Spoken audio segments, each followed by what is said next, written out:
Hello there and welcome back to the channel. Today is a quick video to talk about the Avatar HD FPV system, and specifically talk about how to get the MSP OSD working with Ardupilot. That might be Arduplane, Arducopter or Ardurover. The process is the same on all of them, and what I'm going to do is walk you through the steps to get it up and running. It's not particularly difficult, but there are a few things you need to be aware of.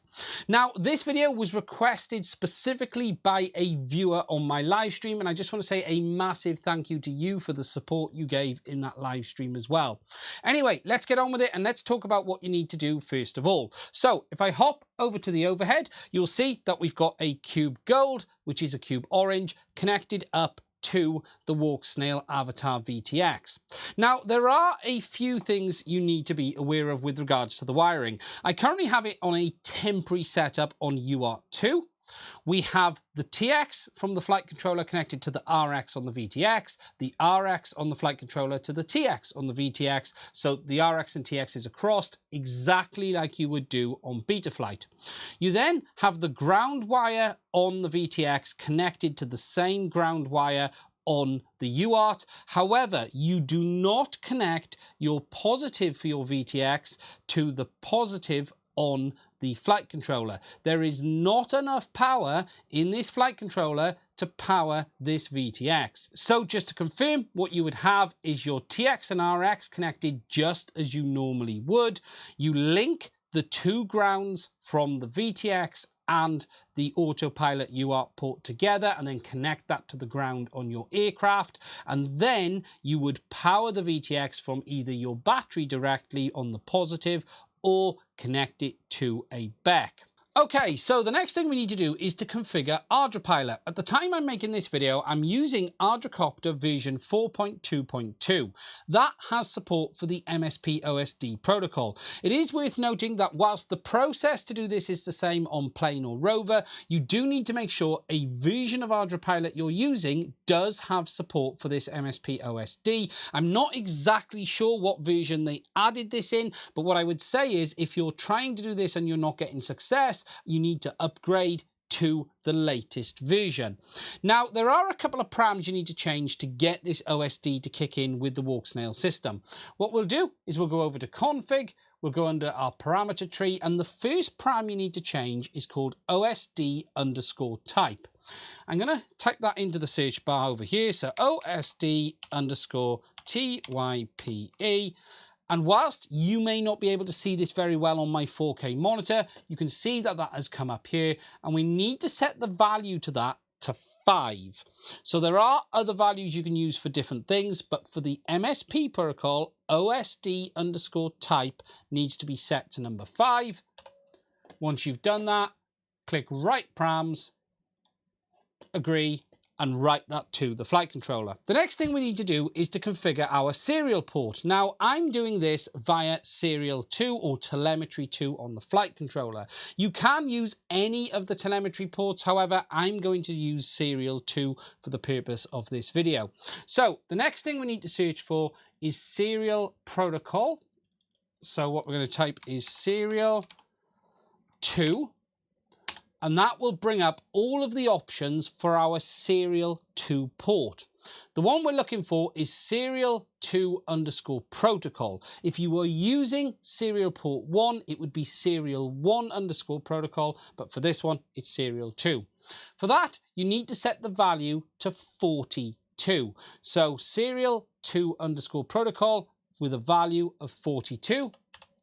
Set that, write the param, save it to the flight controller, and then that has configured it to support both the MSP display port, and it's told it what serial port that needs to be on. Once you've done that, you then need to reboot your flight controller and then reconnect to it. Once you've done that, it should then give you all of the options for the MSP OSD within Ardupilot, and at this point, it should now be working in the goggles as well. When you enable it, there is a default set of options that come on, and you'll see all of that on the display of the Avatar system. Now, at this point, you should have your OSD on the display, and it should look something something like this. However, you may notice some things don't look quite correct, and that is because there is actually a compatibility issue with the OSD on the Avatar system compared to Ardupilot.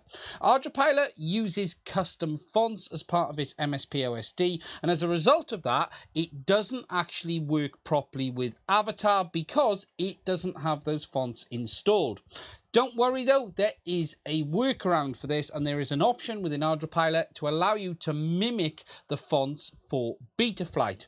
Now, to do this, we need to go back into our params, and the option we need to change is called MSP_option. So if we search for MSP_option, that will come up with this option you can see here, and at default it will be set to 0. You will need to set this to number 4 or number 5. I've tried 4 and 5 and they both seem to work, so I'll set it to 4, write the param, click OK, and at this point you then need to reboot your Autopilot, and then the OSD should come up correctly. So now it's rebooted, and you can now see we have all of the options looking correct. Just to be clear at this point, you won't have all of the same options that you would usually have in the Ardupilot OSD because we are in that Betaflight compatibility mode. However, now you can see it is working. If I tilt the Autopilot, you can see it's tilting either way. If I move it up and down, you can see the horizon and the adjustment is moving exactly as it should be. The update rate is very fast. It seems to be absolutely fine. And you can see all of the other options around it on the screen. Once that's then done and you've rebooted, you can then configure the options you want on and off via the OSD options in Ardupilot. To find these, if you just type OSD, and then all of the options for the OSD will actually appear. You can see if we go on to parameter list is a nice easy way to do it, and do OSD, search for that. You'll then see down here all of these options appear for the OSD, and there are absolutely loads. Just so you understand how this works, for most display options you have an enable option. So for instance, if I just go up here and find one of the ones we want, so for instance under this one here we've got OSD1_ASPD1EN, which is enable that option, and then you've got an option with X and Y for that option, which is giving you the position on the display. So if we look at bat voltage down here, which is this one here, OSD1_bat_voltage_EN for enable, that has a 1, which means it's turned on, and it has a value for X of 24 and a value for Y of 1. 24 and 1 are the position options on the screen, and the enable being 1 means it's turned on. If I wanted to turn that option off, you would simply change the 1 to a 0 under the enable, write the param, and that would turn it on and off on the display.